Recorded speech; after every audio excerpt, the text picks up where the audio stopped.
오늘 우리가 읽은 사무엘상 13장 말씀으로 너 시험을 당해 라는 제목으로 함께 말씀을 나눌 텐데요. 조금 풀어서 설명하면 너 시험을 당해, 이 말은 이 시험의 때를 만난 우리 성도들이 어떻게 세상 속에서 살아가야 하는가에 대해서 함께 말씀을 나누려고 합니다. 요즘 우리 그리스도인들이 많이 당황해하고 있습니다. 왜냐하면 정말 흔들리지 않을 것 같았던 것들이 사정없이 무너져 버리니까 우리의 삶의 중심을 어디다 놓고 살아가야 할까 이렇게 방황하고 흔들리는 사람들이 많은 것 같아요. 그런데 히브리서 말씀에 보면 하나님은 우리의 이 삶을 어디 위에 두라 그랬냐면 흔들리지 않는 말씀 위에 두라 그랬습니다. 왜냐하면 이 땅의 모든 것들이 흔들릴 날이 온다고 성경은 이미 우리에게 가르쳐 주고 있기 때문에 그래요.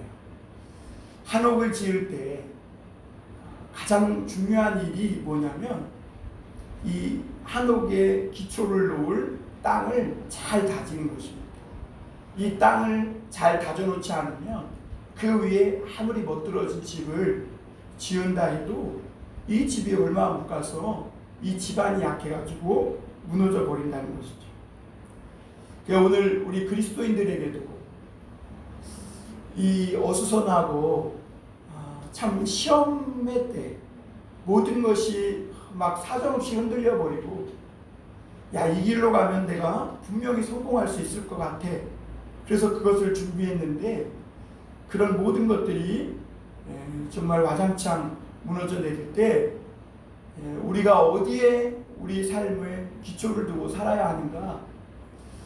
여러분, 하나님의 말씀 위에 여러분의 삶의 기초를 두고 살아야 돼요. 왜냐하면 이 세상의 모든 것들은 다 무너지지만 무너지지 않는 한 가지가 있는데 그것이 하나님의 말씀이에요.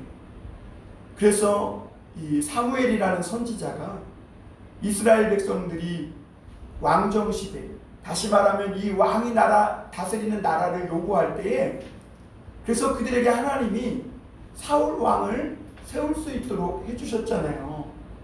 그런데 이 사울 왕에게 사무엘이 요구한 것이 뭐냐면 당신이 앞으로 다스릴 나라, 앞으로 당신이 세우실 이 나라를 다른 터 위에 세워서는 안 된다. 강한 군사 위에 세워도 안 되고 무역을 많이 해가지고 나라가 막 재정적으로 부강해진 그 힘에 두어서도 안 된다는 거예요.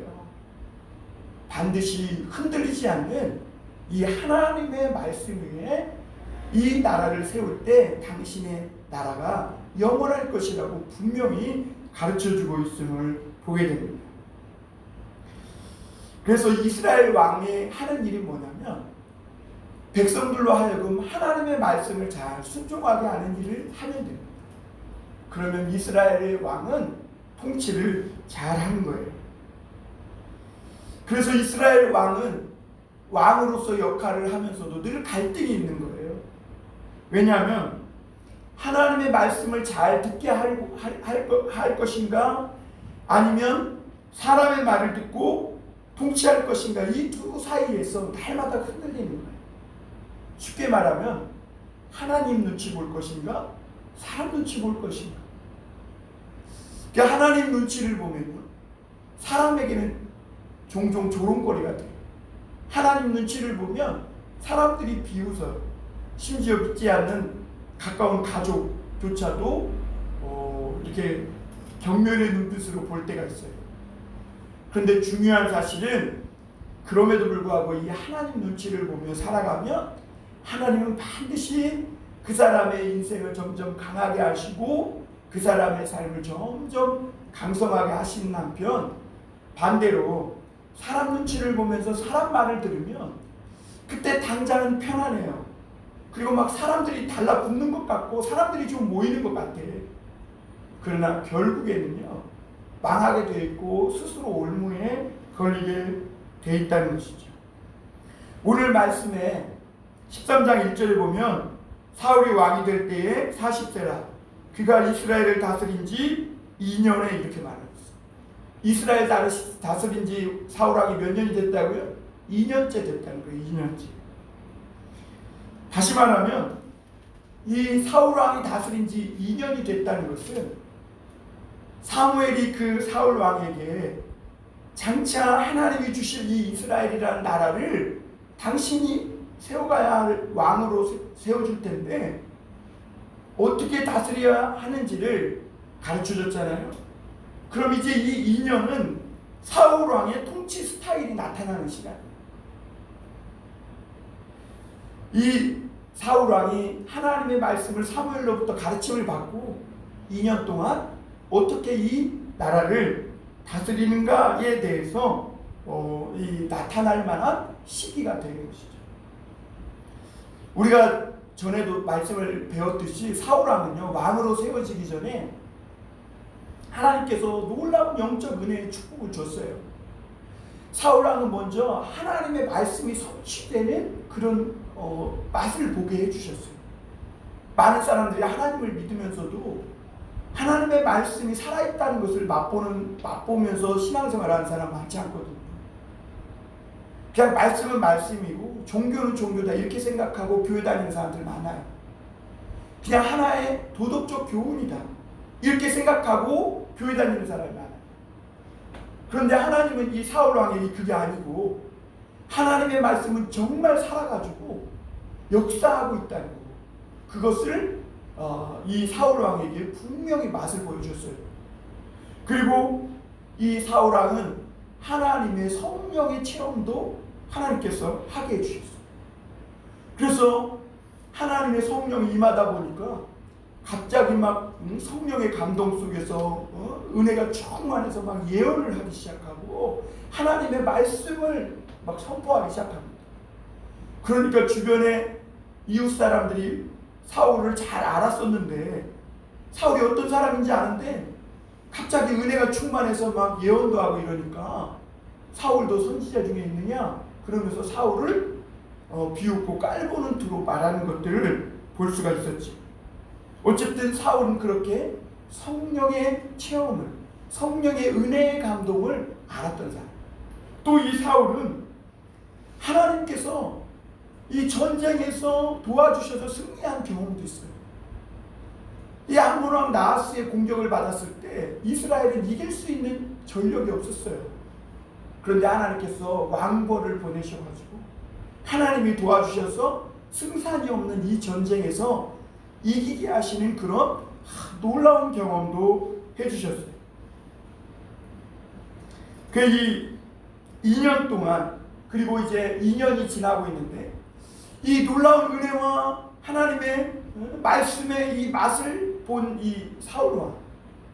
그런데 이 사울왕이 그동안 2년 동안 어떻게 나라를 다스리고 있느냐 하는 것이죠. 오늘 이 말씀을 보면 이제 블레셋과 이 이스라엘 간에 이렇게 대치 중에 있는 거예요. 마치 우리나라와 북한이 이렇게 대치하고 있는 거죠. 그런데 그 사이에서 요나단이 선제 이 공격을 했는데 블레셋 수비대를 쳐버린 거예요. 그렇지 않아도 블레셋은 이스라엘을 공격해서 무너뜨릴 빌미만 찾고 있는데 요나단이 패기와 열정이 넘치는 이 젊음으로 앞뒤 생각지 않고 분간을 못해서 이스라엘 수비대를 쳤어요. 그러니까 이제 블레셋이 벌떼같이 일어나서 이 이스라엘을 공격하게 되는 것이죠. 그래가지고 이 사울이 나팔을 붑니다. 그래서 이 블레셋과 싸울 그 군사들을 모으는데 전처럼 안 모이는 거예요. 전에 암몬과 싸울 때는 사울 왕이 막 모으니까 33만 명이 일시에 모여들었는데 이번에는 안 모이는 거예요. 큰 위기를 만난 거죠. 시험이 온 거예요. 오늘 말씀은 사울이 이 어려운 시험 속에서 이 시험을 당할 때 그가 어떻게 행동했느냐 하는 것이죠. 그리고 그가 2년 동안 이 이스라엘을 어떻게 다스리고 있느냐 하는 것이죠. 오늘 사울이 이 보여준 행동 하나가 그냥 한번 잘못할 수도 있지, 그게 아니에요. 오늘 사울이 이 사무엘상 13장에서 보여주는 행동은 그 마음속 중심에 뭐가 있는지를 그대로 드러내주는 거예요. 사람은 마음에 이런 생각이 있지만 아닌 척하고 저렇게 살 수도 있지만 위기를 당해보면 그 속에 있는 것들이 여실히 드러나게 돼 있거든요. 그 시험을 하나님이 가끔 하세요. 왜 그러냐면 그 시험을 통해 네 속에 뭐가 있느냐, 주님이 그것을 한번 드러내 보이시는 것이죠. 그래서 그것을 통해서 하나님이 축복해 주시기도 하고, 오늘 사울처럼 하나님께서 그의 나라를 도로 빼앗아 가기도 한다는 것이죠. 여러분, 지금 우리는 그리스도인들은 특별히 시험의 때를 살아가고 있어요. 정말 이런 날이 올 거라고는 상상도 못했어요. 그런데 여러분, 중요한 것은요, 이런 모든 시간들은 하나님이 시험하는 때라는 거예요.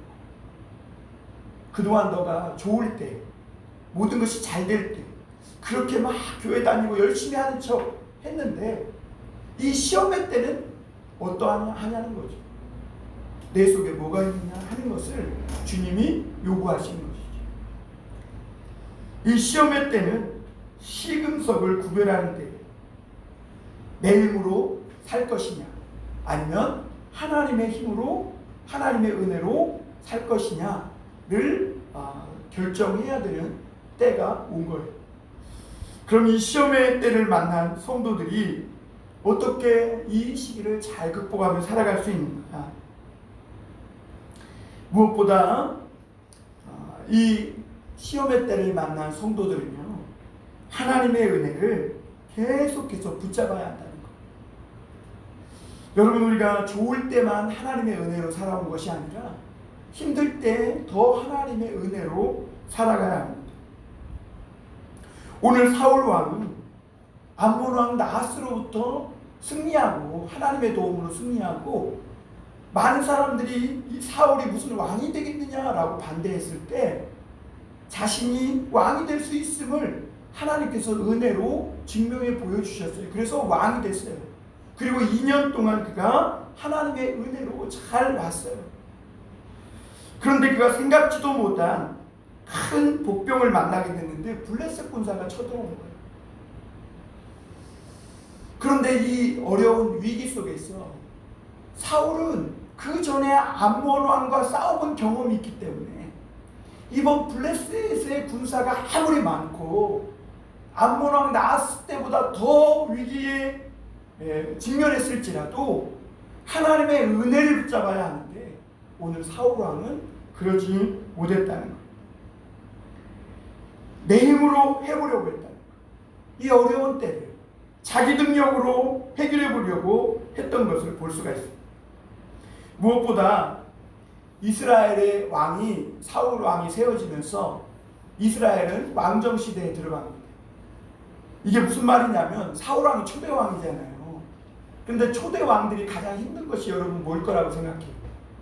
이스라엘은 그동안 남의 말을 들어본 적이 없어요. 자기 위에 왕이나 뭐 권력이 높은 사람이 있어서 명령을 해갖고 그 명령을 들어본 적이 없는 사람. 그런데 그런 사람들 위에 왕이 세워졌고, 이제 그 왕이 명령을 할 때 그 명령을 따르는 사람들이 되기가 쉽지 않은 거예요.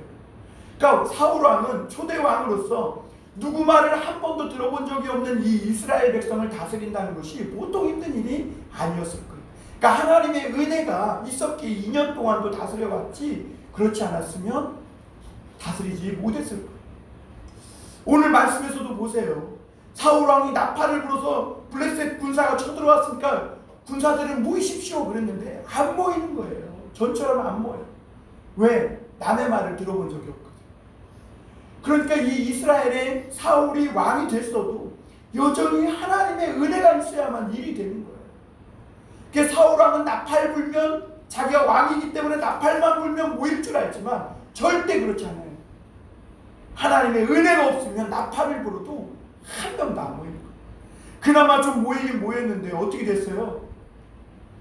사무엘이 와서 제사를 드리고 그리고 전쟁을 시작하려고 기다리는데 사무엘이 오지 않아요. 그래서 이 사울이 번제를 먼저 드려버리죠. 그리고 나서 군사수를 세보니까 600명밖에 안 보이는 거예요. 전제 전에는 33만 명이 모였는데. 무슨 말입니까? 하나님의 은혜가 아니면 안 된다는 거예요. 여러분, 오늘 이 어려운 때를 살아가는 저와 여러분이 분명하게 깨달아야 될 것이 뭐냐면, 지금까지 여러분 내가 살아온 것이 내 힘으로 살아온 것이 아니에요. 그걸 분명히 알아야 돼요. 하나님의 은혜로 살아온 거예요. 지금까지 내가 잘했어, 내가 똑똑했어, 내가 열심히 했기 때문에 이만큼 하고 살아온 것이 아니라는 거예요. 하나님의 은혜가 있었기에 모든 환경과 여건이 나를 받쳐준 것뿐이에요. 그 뒤에 보이지 않는 하나님의 은혜의 손길이 있었던 것이죠. 내가 건강하게 살아왔던 것, 하나님이 지켜주신 거예요. 내가 오늘까지 이렇게 무탈하게 살아온 것, 하나님이 붙들어 주신 것. 그런데 오늘 앞으로도 하나님이 그 은혜를 주시겠다고 해요. 중요한 것은 이 어려운 때, 이 시험의 때에 그 하나님의 은혜를 지속적으로 붙잡을 수 있느냐. 어렵다고, 시험이 왔다고, 하나님의 은혜가 없다고 하면서 하나님의 은혜를 내팽개치고 포기한다면 결국 그 사람의 믿음은 지금까지 정말 하나님을 붙드는 그런 믿음에서 벗어나 있다는 거죠. 사실 오늘 하나님은 이러한 시험의 때를 우리에게 주시면서 하나님이 우리에게 요구하는 것이 뭐냐면, 이런 어려운 때에도 정말 보이지 않는 이 하나님의 은혜를 붙들고 너가 살아갈 수 있겠느냐, 흔들리지 않으며 살아갈 수 있겠느냐 하는 것입니다. 여러분, 하나님의 은혜가 오늘 여러분의 마음속에 있게 되길 바랍니다. 그래서 아무리 어렵고 힘들고 정말 내가 생각했던 모든 것들이 흔들리는 그때가, 그 시간이 지금 우리의 눈앞에 펼쳐지고 있지만, 그럼에도 불구하고 흔들리지 않는 하나님의 은혜가 있다는 것을 기억하고, 주님, 나는 할 수 없습니다. 지금까지도 하나님의 덕분으로 살았습니다. 앞으로도 하나님 내 삶을 인도해 주옵소서. 사나 죽으나 나는 주의 것입니다 라고 주님의 은혜를 붙들고 살아갈 수 있기를 주님의 이름으로 축원합니다. 두 번째는 말씀을 붙잡고 주님의 때를 기다릴 줄 아는 인내가 있어야 한다는 것입니다. 오늘 8절에서 10절 한번 보겠습니다. 사울은 사무엘이 정한 기한대로 이레 동안을 기다렸으나 사무엘이 길갈로 오지 아니하매 백성이 사울에게서 흩어지는지라. 사울이 이르되 번제와 화목제물을 이리로 가져오라 하여 번제를 드렸더니 번제 드리기를 마치자 사무엘이 온지라. 사울이 나가 맞으며 무난함에 이렇게 말씀하고 있습니다. 여러분, 이스라엘은 전쟁이 일어나면요, 다시 말하면 위급한 일이 있거나 어려운 일이 일어나면 가장 먼저 하는 일이 뭔지 아세요? 하나님께 제사를 드립니다. 마치 그리스도인들은 무슨 좋은 일이 있거나 나쁜 일이 있거나 심지어 이사를 해도 하나님 앞에 예배를 먼저 드려요. 결혼도 예배로 드려요. 그렇듯이 이스라엘 백성들에게 오늘 큰 전쟁이 일어나는데, 그 백성들에게는요, 이스라엘에게는 아무리 급박하고 절박해도 그들이 먼저 해야 될 것이 있는데, 그것이 뭐냐면 하나님 앞에 제사, 곧 예배를 드리는 일이었어요. 그 예배 드린다는 것은 그냥 형식적으로 제사 한번 드리고 싸우자 이런 의미가 아니에요. 내가 오늘 시험 치니까 그냥 하나님 앞에 제사 한번 드리자 하고 시험 치는 게 아니에요. 하나님 앞에 중요한 일을 앞에 두고 먼저 제사를 드린다는 것은 이 전쟁이 하나님께 속했다고 고백하는 신앙 고백입니다. 하나님, 이 블레셋과의 전쟁이 하나님께 속했습니다. 그러니 하나님 도와주십시오 하는 신앙 고백으로 먼저 제사를 드리는 거예요. 다시 말하면 여러분, 이 시험이라는 것은요, 하나님이 주시는 시험은 우리를 테스트해가지고 우리를 내 수준을 평가해서 저 밑바닥으로 나를 떨어뜨리기 위함이 아니라 오히려 축복을 주시기 위함이라는 것을 알 수가 있어요. 하나님은 항상 이 이스라엘 백성들에게 좋은 것을 주시기 위해서 먼저 하시는 일이 뭐냐면 이렇게 시험을 하시는 거예요. 그러니까 달아보시는 거예요. 네 속에 뭐가 있는가? 여러분, 우리가 어떤 물건의 무게를 달아보려면 어떻게 해야 돼요? 저울에 달아봐야 돼요. 대충 어림잡아 알 수는 있지만 정확한 무게를 알려면 저울 위에 올라가 봐야 돼요. 내가 열심히 다이어트 했어요. 몇 킬로가 빠졌는지, 내 몸무게가 얼마인지 대충 생각해 볼 수 있지만 정확한 무게를 알려면 저울 위에 올라가 봐야 알아요. 그러듯이 하나님도 우리 안에 있는 이 믿음의 무게가 얼마나 되냐는 거예요. 네 삶에 있어서 이 믿음의 무게가 어느 정도 되느냐는 거예요. 네 생각 속에, 너 마음 속에 이런저런 생각들이 많이 있고 이런저런 고민과 염려가 많이 있는데 그 가운데 하나님에 대한 믿음이 얼마나 되느냐 하는 거예요. 여러분, 사람은 살아가면서 이것저것 많이 믿어요. 막 부모님을 믿고 의지하기도 하고요. 내 수중에 있는 돈을 의지하기도 해요. 그런데 그 많은 것들 가운데 하나님께 대한 믿음은 얼마나 되느냐 하는 것이죠. 하나님은 때때로 우리를 최악의 상태까지 내버려 두세요. 모든 일이 안 될 때까지. 어떻게 꼬여도 이렇게 꼬입니까? 어떻게 꼬여도 안 풀려도 이렇게 안 풀릴 수가 있어요. 근데 하나님은요, 그렇게까지 몰아가요. 대학도 떨어지고 물질도 없고 취업도 안 되고. 그런데 여러분, 이런 최악의 상황까지 몰아가셔서 하나님이 우리에게 요구하시는 것이 있는데 그것이 뭐냐면 네 안에 정말 무엇이 있느냐 하는 거예요. 믿음을 포기하고 싶을 때, 기도를 중단하고 싶을 때, 이러지도 저러지도 못하는 이런 상황이 와서 오늘 사울왕처럼 하나님, 내가 부득이해서 어떻게 해서든지 먼저 뭘 해보려고 먼저 이렇게 부득이해서 하나님 앞에 제사를 드렸다고 이렇게 말합니다.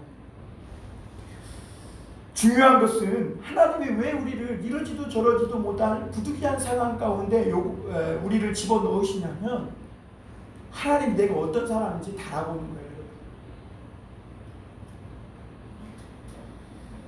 여러분, 우리가 신약성경의 마가복음 7장에 보면 수로보니게 여인이 나와요.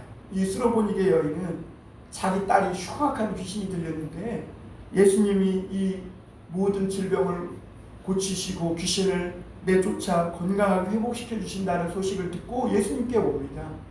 이 수로보니게 여인은 헬라인이에요. 이방인이에요. 믿음이 없는 여인이에요. 그냥 예수님에 대한 좋은 소문을 듣고 그 주님께 마지막 지푸라기 심정을 잡는 마음으로 온 거예요. 그런데 이게 웬일이에요? 주님께서 주님, 내 딸이 흉악한 귀신이 들렸으니 좀 고쳐달라고 그랬더니 예수님이 그 성품 좋으시고 인격 좋으시고 정말 사랑이 많으신 예수님이 뭐라고 그러냐면 자녀의 떡을 취해서 개에게 던짐이 마땅치 않다. 그게 무슨 말이에요? 수로보니게 여인을 개에 비유하신 거예요. 마음이 굉장히 상할 수 있죠. 소문 듣기랑 다르네. 예수님은 사람 많다고 그러더니 아니 이런 것 하나 못 품어주시나? 그러면서 어떻게 해요? 성질 내고 돌아가면 어떻게 되는 거예요? 그걸로 끝나는 거예요. 그런데 예수님은요, 겉으로 보이는 그 여인의 모습과 달리 그 속에 있는 믿음을 달아보시는 거예요. 그 여인은 뭐라고 얘기해요? 비록 이방인이고 초신자와 같이 뭐 신앙생활을 오래 한 것도 아니에요. 그러나 주님 앞에 나와서 올소리다 주님 맞습니다. 그러나 개들도 주인의 상에서 떨어지는 부스러기를 먹고 산다는 거. 그랬더니 주님이 어떻게 해요? 내가 이스라엘 중에도 이러한 믿음을 보지 못했다는 그런 마음으로 가라, 내 딸이 나았다. 그러면서 그 여인을 축복해 주신 것을 보세요. 주님이 왜 이러지도 저러지도 못할 상황으로 우리에게 그런 상황에 집어넣으시는가? 하나님이 정말 내 중심에 뭐가 있느냐. 너가 정말 이 어려운 때를 정말 그 믿음으로 견딜 수 있겠느냐는 거예요. 여러분, 내 안에 진짜 확신이 없는 사람은요, 어려운 때를 못 견딥니다. 부득이한 상황이 되잖아요. 속에 있는 것이 다 드러나요, 여러분. 목사님들에게 아킬레스건이 있는데 그것이 뭐냐면 운동 경기 시합을 해보면 알아요. 목사님들 이 운동 대회에 가가지고 목회자 보고 운동 경기 같은데 나가서 상품을 걸고 운동해 보잖아요. 그러면 그 성격이 다 들어요. 여러분, 하나님은 오늘 우리를 정말 이러지도 저러지도 못한, 이게 온라인 예배를 드려야 하나, 현장 예배를 드려야 하나, 교회를 와야 하나 말아야 하나, 정말 하나님이 살아계신 건가, 그렇지 않은가, 세상은 이렇게 자꾸 정말 우리를 부득이한 상황 속으로 몰아가요. 그때 여러분, 하나님이 우리에게 요구하는 것이 뭐냐면 정말 너 안에 있는 그것이 뭐냐, 그것이 정말 믿음이고 그 믿음이 살아있는 믿음이라고. 이 어려움의 때를 잘 인내함으로 지나갈 수 있다는 것을 우리에게 말씀해주고 있는 것이죠. 사무엘은 이 사울왕에게 이 블레셋과 큰 전쟁을 하기 전에 제사를 먼저 드리자고 이렇게 제안을 합니다. 그런데 정한 기한이 됐어요. 근데 사무엘이 제사를 드리러 나타나지 않는 거예요. 그 사이에 막 백성들은 블레셋 군사를 보고 두려워서 막 숨고 피하고, 어떤 사람은 요단강을 건너서 도망쳐요. 사울왕은 정말 위급한 상황을 만난 거예요. 이러지도 못하고 막 도망가는 백성을 붙잡자니 얼른 제사는 빨리 드려야 되겠고 사무엘은 오지 않고, 정말 부득이한 상황에 직면하는 것이죠. 우리도 이런 상황을 믿음 생활하는 사람들을 많이 만나요. 시험은 쳐야 되겠고, 시험 공부는 해야 되겠고, 예배는 드려야 되고, 내가 예배를 드릴 거냐, 시험 공부를 할 거냐, 내가 친구를 만나러 갈 거냐, 하나님 앞에 예배를 드릴 것이냐, 내가 하나님의 말씀을 따를 것이냐, 아니면 사람의 말을 들을 것이냐, 내가 이 물질을 하나님 앞에 드릴 것이냐, 아니면 사람의 말을 듣고 내가 나 자신을 위해서만 쓸 것이냐. 하나님은 우리를 그렇게 부득이한 상황 속으로 몰아가세요. 그런데 그 중요한 것은 뭐냐면, 여러분, 이런 모든 상황이, 눈앞에 펼쳐지는 부득이한 상황이 그게 중요한 게 아니에요. 그 상황 너머에 하나님이 살아계심을 볼 줄 알아야 되는 거예요. 그것을 우리는 믿음이라고 해요. 여러분, 아무리 상황이 막 이러지도 저러지도 못하고 힘들고 내 인간적인 생각으로는 어떻게 할 수 없는 그런 상황이 와도요, 여러분, 믿는 사람들은 놓치지 말아야 할 것이 뭐냐면, 이 모든 상황 배후에는 누가 계신다? 하나님이 계신다. 그것을 알아야 돼요. 하나님은 지금 사울왕을 시험하는 거예요. 이 모든 부득이한 상황 너머에 하나님이 살아계심을 믿느냐? 그것을 하나님은 물으시는 거예요. 사울왕은 이미 경험 한 번 했어요. 암몬왕이 오른눈을 빼겠다 그럴 때 가서 항복할 수도 없고, 그러면 눈이 빠지니까 그렇다고 맞서 싸울 힘도 없고, 그때 사울은 하나님의 성령의 감동으로 하나님의 은혜를 붙들어서 승리했어요. 그런데 오늘 하나님은 그걸 또 한 번 물으시는 거예요. 2년이 지난 시점에. 왜 그러냐면 13절에 보면 이렇게 말합니다. 우리 13절 한번 다 같이 읽어볼까요? 시작. 사무엘이 사울에게 이르되 왕이 망령되이 행하였도다. 왕이 하나님 여호와께서 왕에게 내리신 명령을 지키지 아니하였도다. 그래하였더라면 여호와께서 이스라엘 위에 왕의 나라를 영원히 세우셨을 것이거든요. 하나님이 사울왕에게 그렇게 하신 것은요, 사울왕을 축복하셔서 그의 나라를 영원히 세우기 위함이었음을 볼 수가 있어요. 그런데 사울왕이 망령되이 행하였다. 망령되이 행하였다는 것은 뭐냐면, 아무리 다급하고 절박한 상황이라도 하나님의 말씀을 지켜 기다리며 주님의 때를 기다리며 말씀에 순종할 줄 알아야 되는데 하나님의 명령을 어긴 거예요. 여러분, 망령되이 행하는 것은요, 상황이 급하다고 하나님의 말씀을 헌신짝처럼 버리는 거예요. 이게 망령된 거예요.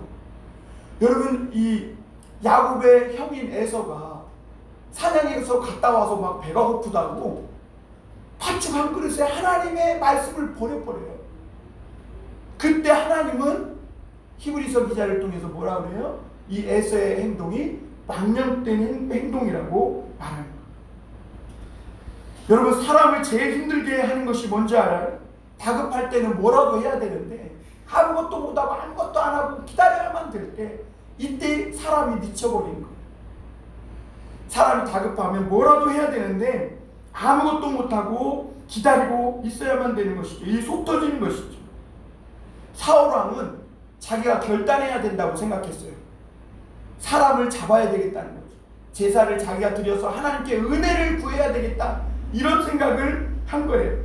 그런데 그것은 잘못된 생각이에요. 하나님은 분명히 말씀하셨어요. 사무엘이 오기 전까지, 제사를 드리기 전까지는 기다려라. 그러면 하나님의 종이라면 어떻게 해야 돼요? 죽을지언정, 심지어 백성이 다 떠나가고 자기 혼자 남을지언정 어떻게 해야 되는 거예요? 기다려야 돼요. 그래야 주님의 종이죠. 여러분, 아무리 자기가 여기서 전쟁에서, 오늘 보면 사울이요, 이 14장으로 넘어가 보면 이 전쟁에서 결국엔 블레셋과의 전투에서 승산없는 싸움이지만 이겨요. 사울이 그만큼 능력 있고 굉장히 유능한 사람이었음을 알 수가 있어요. 그런데 중요한 사실은요, 이번 전쟁에서 이기긴 하지만 사울 왕의 이 왕의 나라는 길지 못하고, 그리고 그의 인생은 결국엔 무너져 내리게 돼요. 여러분, 우리가 야구 경기에서도 그럴 때 있죠. 우리가 2대1로 지기고 있는 상황에서 4번 타자가 나갔어요. 4번 타자는 홈런 타자잖아요. 그리고 지금 말루예요. 말루인데 이 감독이 사인을 주는 거예요. 네가 4번 타자지만, 홈런 타자긴 하지만 번트를 내서 한 점이라도 더 내서 동점을 만들자. 그런데 이 4번 타자가 딱 타석에 들어서면서, 아유, 감독 참, 내가 4번 타자인데, 홈런 타자인데, 타율도 이렇게 높은데 무슨 창피하게 번트가 뭐냐는 거예요. 그래서 타석에서 딱 들어서서 감독의 말을 그냥 제껴버리고 자기 마음대로 방망이를 휘둘러서 말로 홈런을 만들었어요. 그래갖고 갑자기 이 전세가 5대1로 5대2로 역전이 된 거예요. 그러면 감독이 좋아할까요? 싫어할까요? 감독이 그 4번 타자가 감독의 말을 안 듣고 말로 홈런을 쳐서 그 경기를 승리했을지는 모르겠지만 앞으로 감독은 그 4번 타자를 신뢰하지 않아요. 그리고 그 4번 타자를 아마 다음부터는 기용을 안 할지도 몰라요. 하나님이 오늘 우리에게도 요구하시는 것이 마찬가지예요. 우리가 세상에서 얼마나 성공하고 얼마나 큰 일을 해내느냐, 이게 중요한 게 아니에요. 그런 것들은 잘 될 수도 있고 못 될 수도 있어요. 잘 나갈 때도 있고 못 나갈 때도 있는 거예요. 중요한 것은 하나님의 말씀을 너가 죽더라도 지킬 줄 아느냐. 이게 종의 자세고 이게 하나님의 사람의 자세예요. 지금 주님은 이 사울왕에게 그걸 요구하는 거예요.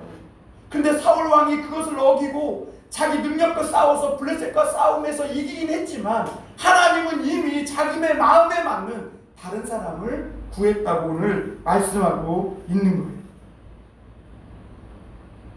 오늘 14절 한번 볼까요? 14절을 보면 이렇게 말해요. 지금은 왕의 나라가 길지 못할 것이라. 여호와께서 왕에게 명령하신 바를 왕이 지키지 아니하였으므로 여호와께서 그의 마음에 맞는 사람을 구하여 여호와께서 그를 그의 백성의 지도자로 삼으셨느니라. 이 어려움의 때, 시험의 때 하나님이 뭘 요구하는 거예요?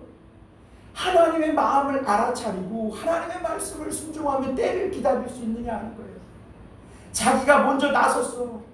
전쟁에서 이 막 온갖 능력을 다 발휘해서 막 이 때를 잘 통과하는 그런 사람, 능력 있는 사람을 주님이 요구하는 게 아니라 하나님의 마음을 알아차려서 이 시험의 때를 하나님의 말씀을 붙들고 내가 실패할지라도 잘 견디고 순종하며 지나갈 수 있느냐.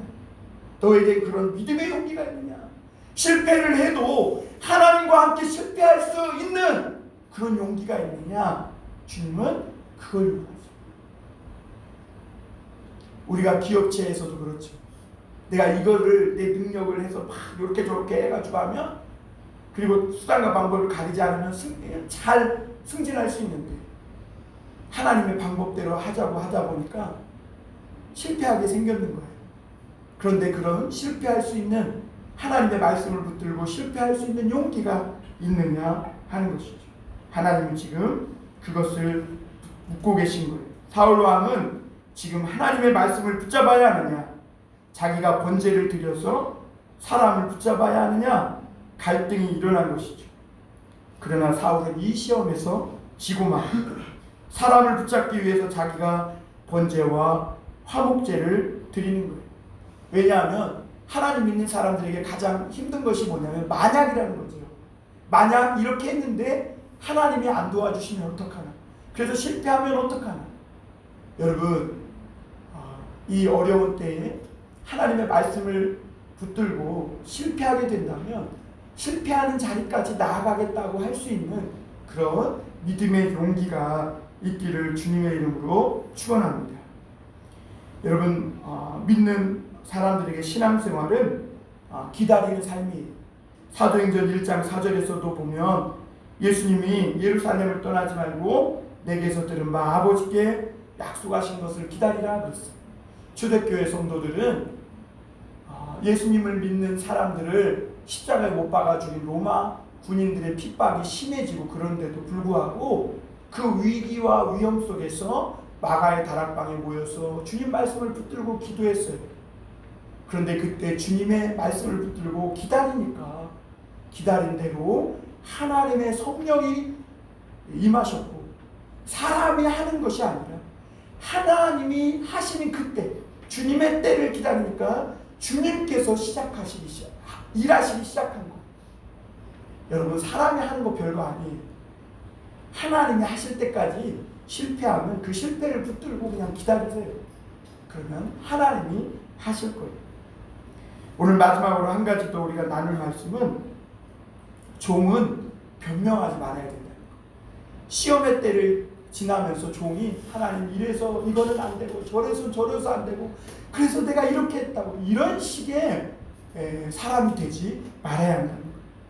오늘 11절 12절에 보면 사무엘이 이르되 왕이 행하신 것이 무엇입니까? 이렇게 물었을 때 사울이 이렇게 말합니다. 백성은 내게서 흩어지고 당신은 정한 날 안에 오지 아니하고 블레셋 사람은 믹마스에 모였음을 내가 보았으므로 이에 내가 이르기를 블레셋 사람들이 나를 치러 길갈로 내려오겠거늘 내가 여호와께 은혜를 간구하지 못하였다 하고 부득이하여 번제를 드렸습니다. 이렇게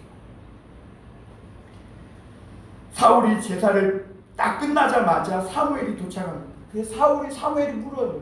왕이 지금 뭐하고 있냐고.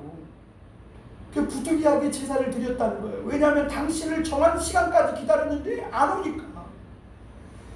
백성들이 흩어지면 전쟁에서 싸울 숫자조차도 없으니까 부득이하게 제사를 드렸다는 거예요. 그런데요, 사무엘은 왕이 망령되이 행하였단 말이에요. 왜냐하면 하나님을 믿는 사람들에게는요, 부득이한 경우가 없어요. 그래야 하나님의 종인 거예요.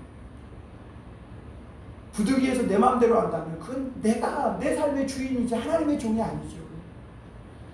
내가 이렇게 해서 돈을 내가 썼습니다. 내가 이렇게 해서 행동을 이렇게 했습니다. 그러면 그 사람이 그 자기 삶의 주인이에요. 하나님의 종에게는요, 부득이한 경우가 없습니다. 하나님이 죽이시면 죽는 거예요. 하나님이 살리시면 사는 거예요. 오늘 사무엘은 사울 왕에게 그래서 망령되이 행하였다고 말하고 있는 거예요. 하나님이 사울을 왜 이랫동안 기다리게 하십니까? 내가 어느 선까지 나를 정말 믿고 신뢰할 수 있느냐는 것이죠. 사실 이게 저도 말씀을 전하고 있지만 현실에서는 이렇게 산다는 것이 보통 어려운 일이 아니에요. 진짜 믿음이 없으면 이렇게 살지 못하는 거예요. 이런 순간에 진짜 믿음이냐 아니냐가 판단은 나는 것이죠. 하나님은 너가 나의 종이 되려면 그래서 2년뿐만 아니라 앞으로 영원토록 이 나라를 나의 축복 속에서 다스려 나가려면 너가 진짜로 나에게 하나님의 그 믿음으로 거듭나야 한다. 이렇게 말씀하는 거예요. 사울왕은 능력도 있고 하나님의 성령도 체험했고 정말 유능한 사람이었지만 하나님의 종은 아니에요. 실력도 있어. 정말 잘해. 그러나 주님의 말씀을 순종하는 종은 아니었다. 많은 사람들이 이 말씀을 보면 사울아 조금만 더 참지. 사울에 올 때까지. 그런데 여러분 하나님의 사람은요 거듭나지 않고는 그게 말같이 그렇게 되는 게 아니에요. 거듭난 사람만 그렇게 할 수 있는 거예요. 진짜 하나님을 믿고 거듭난 사람, 새로워진 사람, 정말 하나님의 사람으로 다시 태어난 사람만 끝까지 죽음까지 기다릴 수 있는 것이지 그게 막 인간적으로 내가 결단하고 인간적으로 한다고 해서 그렇게 되는 것이 아니라는 거예요. 하나님은 부득이한 상황을 통해서 오늘 우리 믿음의 민낯을 다 드러내시는 거예요. 지금까지는 좋아서 정말 다 믿음이 있는 사람 같고 다 신앙이 있는 사람 같아요. 그러나 이 시험의 때, 어려운 때를 통해서 하나님은 우리 믿음의 민낯이 어떤지 낱낱이 드러내요. 오늘날 많은 성도들의 믿음의 민낯이 드러나고 있어요. 기독교인들이 1,200만 성도라고 했는데 이 코로나와 이 경제적인 이 모든 예상도 하지 못했던 이 시험의 때를 통해서 하나님이 우리 성도들의 민낯, 심지어 목사들의 이 민낯도 드러내고 있는 거예요. 너가 정말 하나님의 종이었느냐?